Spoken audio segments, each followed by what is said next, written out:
자, 학생 여러분, 여기 보십시다. 오늘 즐거운 월요일. 남자의 거친 기침이니까 이해해. 자, 주기율표를 지금 이제 여기를 한번 싹 훑고, 여기가 굉장히 중요한 파트니까 잘 잡아주셔야 돼요. 주기율표라는 말이 나와요. 자, 일단 주기율표라는 말에다가 색펜을 꺼내시고요. 주기율표에다가 밑줄을 그어놓고, 너희가 갖고 있는 자극적인 볼펜으로 요만하게 쓰지 마. 큼지막하게 쓰세요. 규칙성,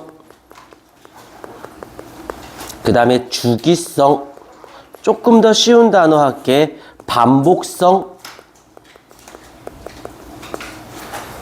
이라는 단어를 좀 큼지막하게 좀 써주십사 부탁을 드릴게요. 자, 여기서 중요한 부분이 뭐가 있냐면 진도도 진도인데 이게 얼마만큼 중요하냐면 이 주기율표가 규칙적이고 주기적이고 반복적이라는 말을 하나만 더 쓸게. 여기서 이쪽 하나만 더 쓸 거예요. 반응성이라는 단어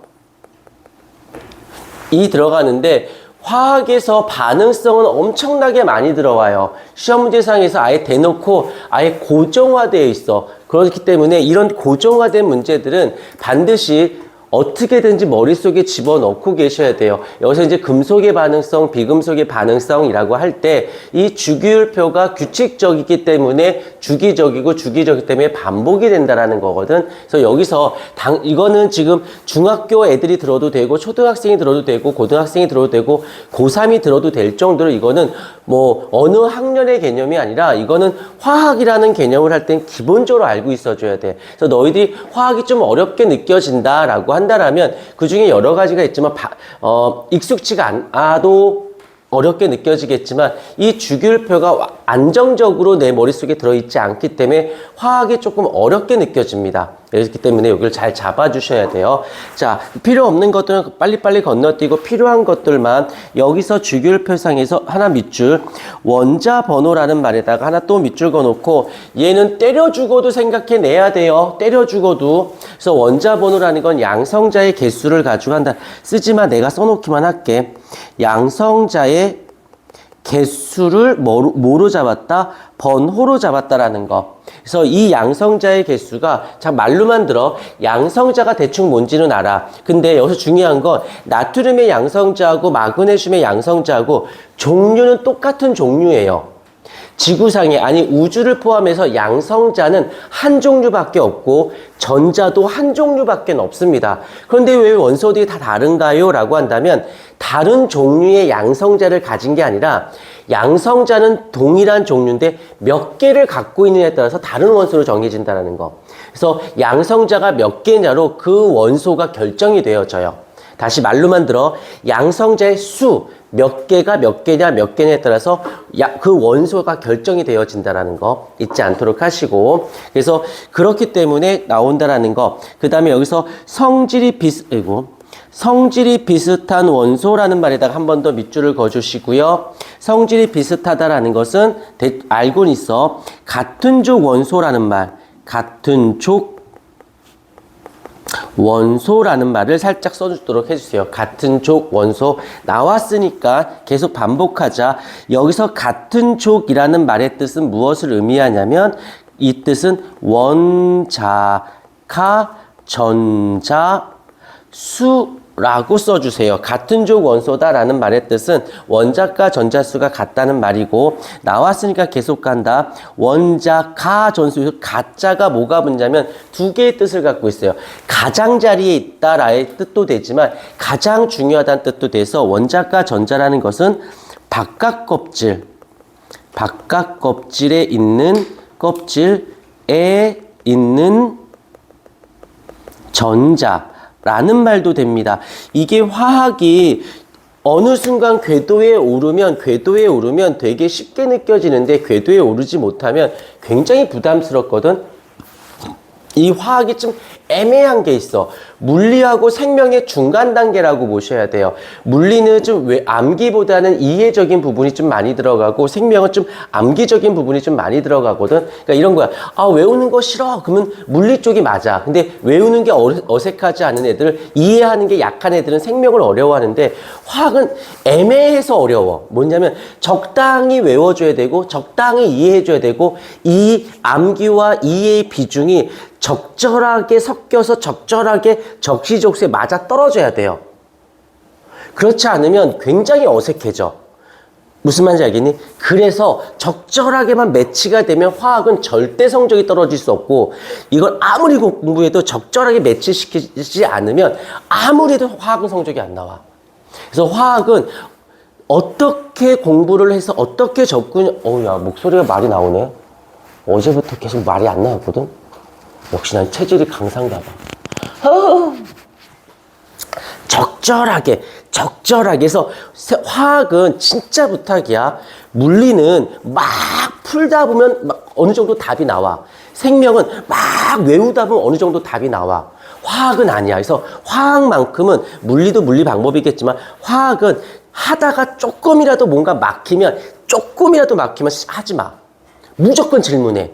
그래서 어떻게 해야 돼? 요것만 배워. 화학은 질문이 성적이라고 보셔도 돼요.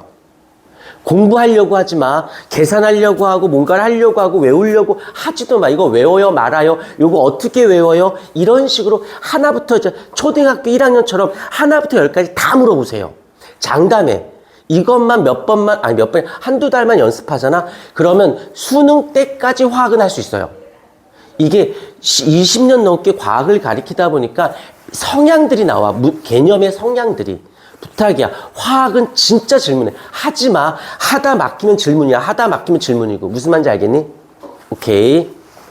자, 하던 얘기를 계속 할게요. 성질이 비슷하다. 그래서 여기서 이제 문제상이 어떻게 나오냐면 성질이 비슷하다라는 말을 선생님이 쓰기가 싫어. 그래서 같은 족 원소라는 말을 쓰기도 하고 같은 족 원소가 어쩌고 저쩌고 해놓고는 보기 기억 니은 디귿에 뭐 원자과 전자수가 어쩌고 저쩌고 바깥 껍질 전자가 어쩌고 저쩌고 라고 어휘를 바꿔요. 똑같은 뜻인데 성질이 비슷하다, 같은 족이다, 원자과 전자수가 같다, 바깥 껍질 전자가 같다 이런 말이 똑같은 말을 어휘를 자꾸 바꾼단 말이야. 그럼 그때마다 외워? 안 돼. 그때마다 못 외워. 그때마다 못 외우기 때문에 방향성 있게 접근을 좀 해주셨으면 좋겠다라는 거. 그 다음에 주기율표가 만들어지는 과정. 이건 여기서 여기를 잘라줄래요? 여기를 딱 잘라주시고 여기 데베라이너부터 뉴렌즈에서 거쳐 멘델레프까지는 여기서는 원자량 순으로 라고 써주고요. 모즐리부터는 원자 번호 순으로 이렇게 좀 정리를 해주시고, 그래서 여기서 원자량과 원자 번호는 아까쯤에 얘기했지만 원자 번호는 양성자고, 그 다음에 원자량이라는 것은 양성자의 개수 더하기 중성자의 개수를 합한 거를 우리는 원자량이라고 하는데, 여기서 썼죠. 여기서 원자량 순서로 여기서는 했었으니까 다시 말하면 이 모즐리 1913년이 되기 전까지는 원자 번호라는 개념이 없었어요.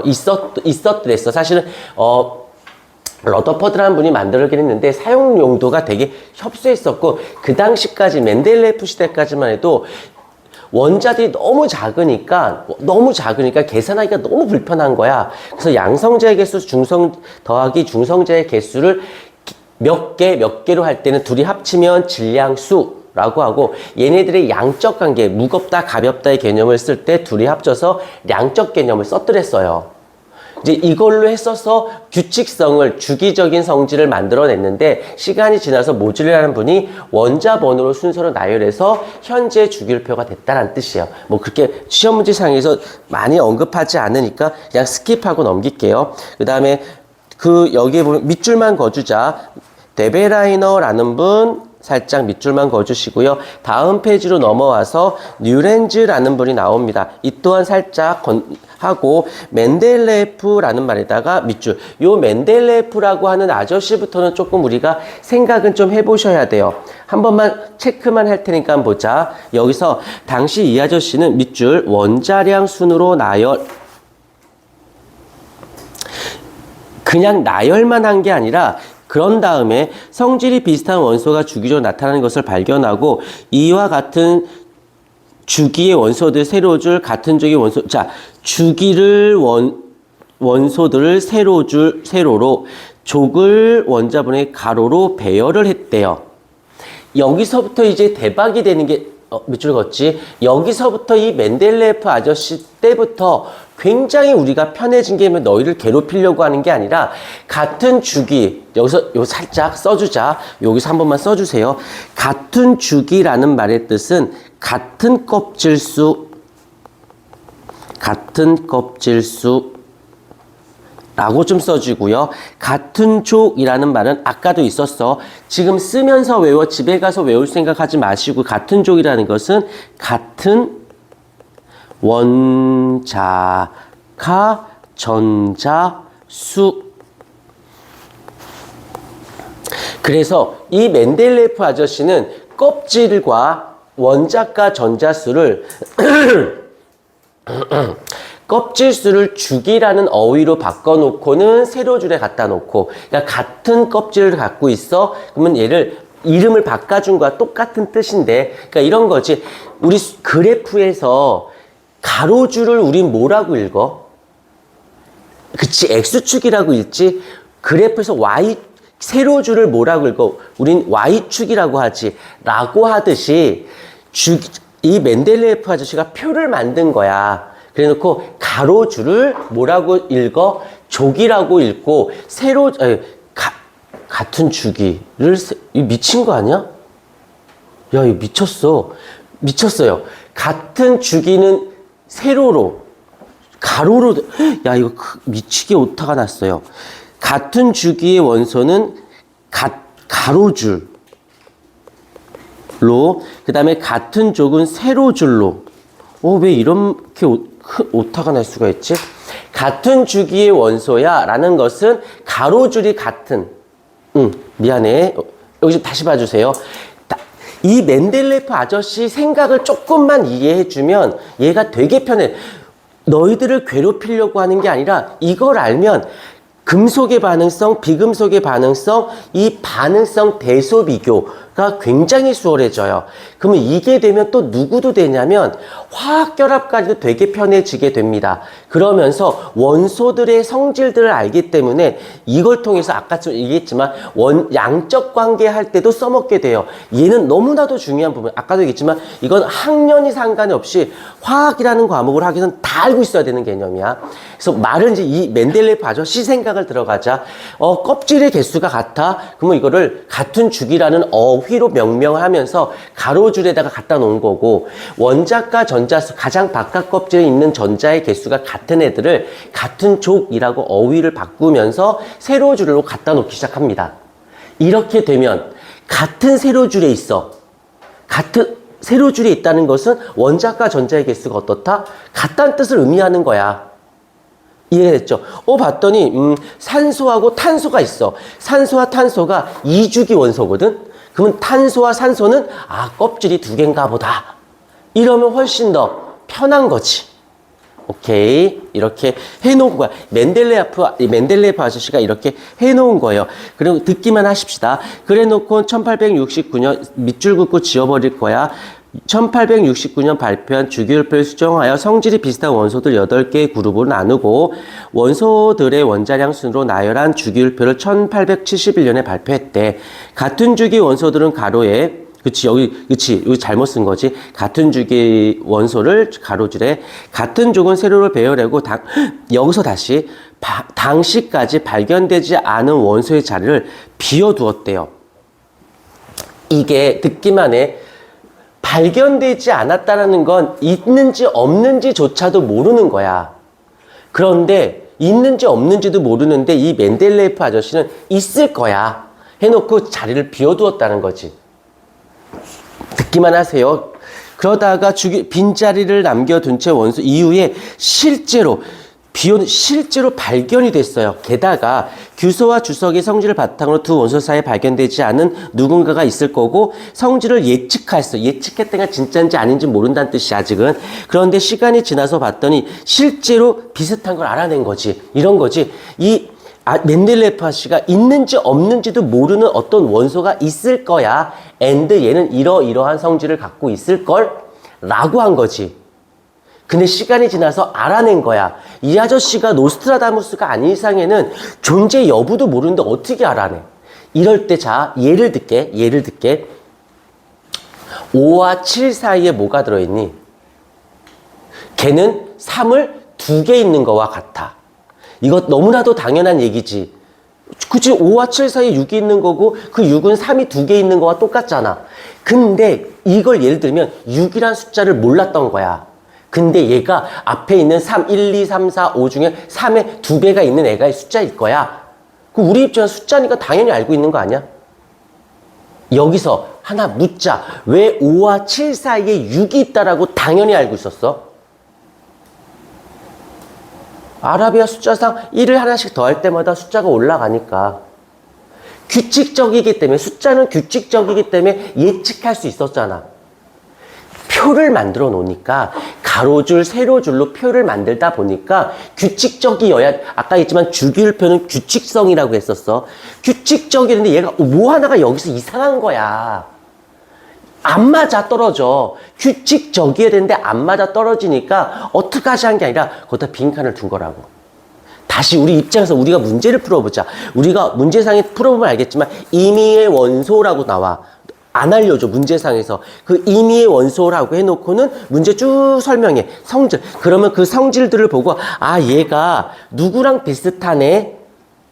예를 들게, 산소와 비슷해, 화학적 성질이. 그러면 이 산소와 원자과 전자의 개수가 어떤 거야? 같은 거야. 그런데 산소보다 반응을 더 못해. 산소보다 못한다는 건 그 껍질 수가 많다는 뜻이거든.